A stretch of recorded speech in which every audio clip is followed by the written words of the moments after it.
Today, I'm going to show you how to create a basic cookie cutter design. You guys ultimately will go and create your own design for a cookie cutter that you will print out to have to take home for the holidays.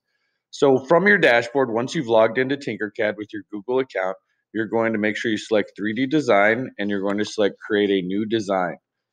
This will open up a blank TinkerCad template for you.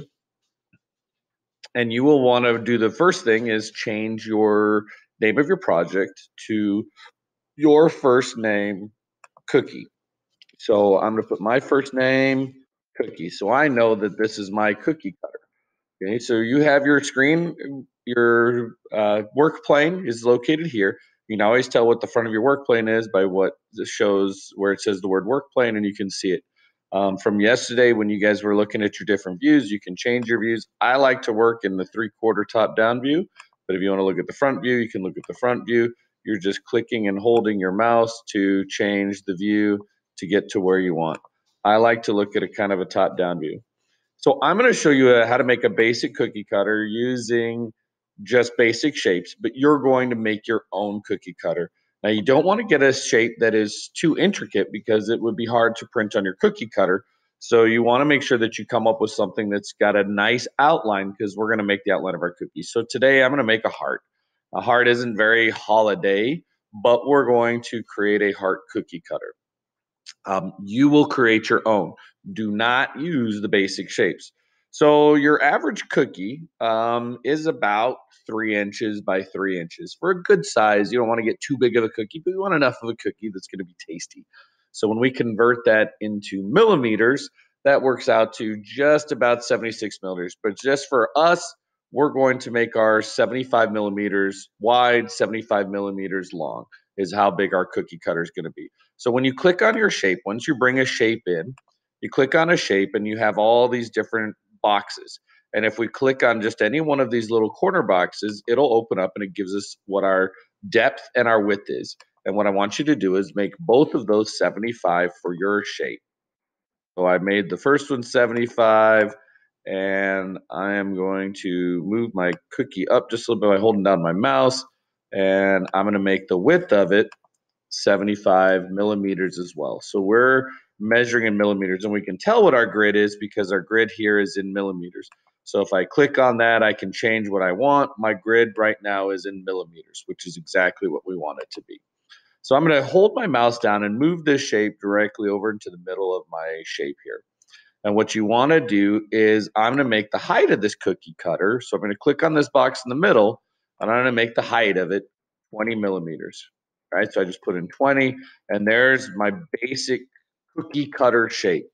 75 millimeters wide, 75 millimeters deep, 20 millimeters tall. So now what we're going to do is we're going to make 3 of these. So once you've designed your shape and you've created your shape is going to be, if you're going to make a truck, if you're going to make an airplane, if you're going to make a car, your shape is going to be 75 millimeters wide, 75 millimeters deep.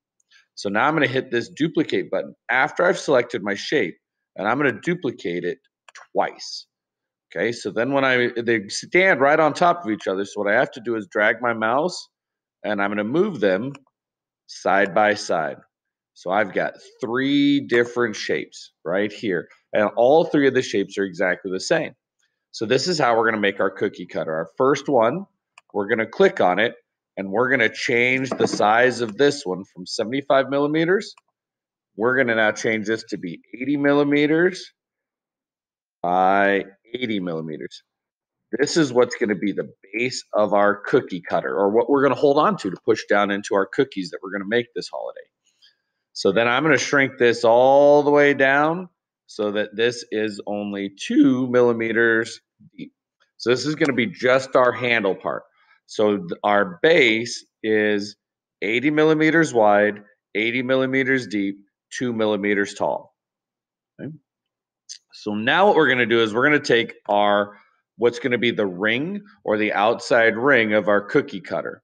Okay, so now I'm going to move my ring onto the top of my original shape, and you don't have to worry about getting it. You just want to get it close, and I'm going to move it onto the original shape, and I'm going to go up to the top here where I'm going to hold down my left finger, click with my left finger, drag a box around just those 2, And now I see, if I move up here, I see the align tool. So I'm going to select the align tool to gives me all the options to align my cookie shapes together. So the first one that we want to do is we want to align it. So if you look at it, we're going to align it from front to back, the depth. So that's going to align them front to back in the middle. So that should be that gray dot in the middle.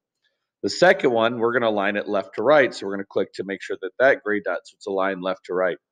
And the last one is going to be to align the depth or make sure they're both flat on the work plane so that they're fully connected with each other. So that's going to be that bottom one. Now, what you might see is depending on how you've got your orientation, you might not see. If you see how I moved it like that, I don't see those depth icon or the depth one to make it so from top, bottom to middle. So I have to move my mouse around so I can see it. If I click this one, it moves them so that they're both at the top. So it makes it reverse cookie cutter, but we want our base to be at the bottom, or this one makes it so it's lined up in the middle. So you can see how that changes. So we want our base to be lined up at the bottom. So everything is lined up at the bottom of the work plane. Everything is lined up left to right, and everything is lined up front to back. Once I do that, I'm going to hit the group button, which is going to turn those two into a solid shape. So that makes a solid shape. So right now what we've got is a cookie masher. And we don't want to mash our cookies, we want to cut our cookies. So we're going to click on our last shape that we've got, and we are going to resize this shape. So again, we're going to click in here, and what we want to do is we're going to resize this shape to be 73 millimeters. And we're going to go over here and we're going to resize this shape to be 73 millimeters. And we're going to hit enter. So we're going to make it 73 millimeters by 73 millimeters. So what we've done here is we've made our cookie, our inside shape, and we're going to change this to a hole.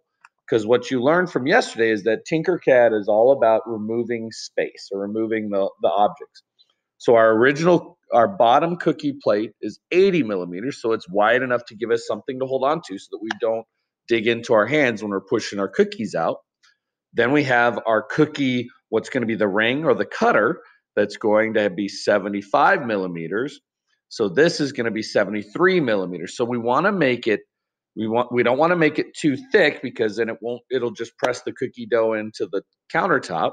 We want to make it so it cuts, but we don't want to make it so thin that it's fragile and it won't build the wall. So we have to make our wall 2 millimeters. So the difference between 75 and 73 is 2 millimeters. So we're going to do the same thing. We're going to move our cookie shape onto the top, and we just have to get it close. And what you want to do with this one before we do that is make this one pretty tall. So make it like 40, because we want to make sure that this goes all the way through. If we make it too small, it might not cut a hole all the way from the top to the bottom of our cookie cutter. So you just want to make it taller than all of your shapes so that the hole is the tallest shape. We're going to move this over onto the top of the computer, or on top of the cookie shape that we've already got. We have to drag our mouse again to group them together. And what we're going to do is do our align tool again. And the same thing, we want to align it so that they're both aligned to the bottom, because we want to cut this completely out so we can see what our nice cookie shapes are. We want to align this left to right. So we click this middle button so it's aligned left to right. And when I click this middle button over here, so it's aligned top to bottom, or front to back. So it's aligned front to back. And when we're done with all of that, we're going to drag a box around everything and everything's lined up. We're going to hit our group button, and that is going to give us our cookie cutter. So now we can move our view around to see what we've got. So we've got a nice little ring for our cookie cutter. And if we look at the bottom is a little bit bigger. So it gives us something to hold on to. And that's our cookie cutter for a nice 3-inch by 3-inch cookie that would be shaped like a heart. So if you want to practice with just a basic shape, you can do that. But what I want you to do is create your own unique cookie cutter shape that is not a basic shape, and you will have plenty of time to work on this. So we'll be working on this in class today while I'm gone, and we'll work on it again on Wednesday when I get back to help you guys with it. Good luck, and I hope you guys enjoy making cookie cutters.